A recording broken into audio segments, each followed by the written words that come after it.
After the United States defeated Spain in the late 19th century, it took most of its remaining imperial possessions.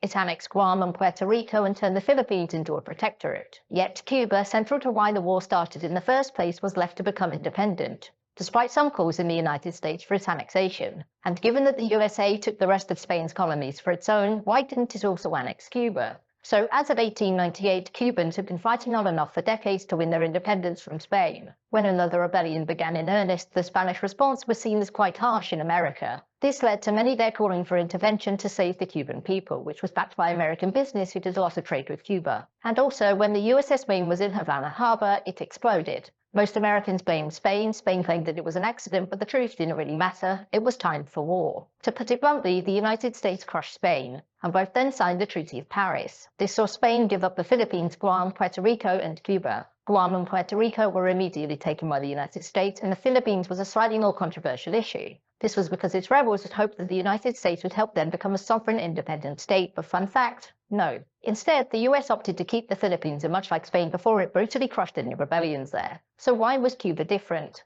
Why didn't the US take it like close by Puerto Rico? Well, one of the main reasons that Cuba isn't now a state is a man called Henry Teller. Teller put forward the Teller Amendment, which meant that the US government was forbidden from annexing Cuba, and this was backed by a broad coalition of US politicians. Some didn't want the agricultural competition that Cuban sugar plantations would bring. Others just wanted to see the United States liberate Cuba and welcome it as a sovereign sister republic. Whereas some backers just didn't want more Hispanic or black people in the United States. Now, whilst of course this was a major roadblock, it didn't mean that annexation was forever off the table. After Spain's defeat, the US occupied the island and there was no strict timetable on when they had to leave. Some in the government thus saw this as an opportunity to either take the islands after a long wait or, like the Philippines, set up a protectorate. Well, in 1901, a new president took office. President Theodore Roosevelt, who, as many of you will know, fought in Cuba during the war. He had strong personal beliefs that Cuba should be independent and that it could be trusted to set up a democratic government. There was, of course, opposition by some in Congress to the United States just simply leaving Cuba without any gains. And thus came the Platt Amendment.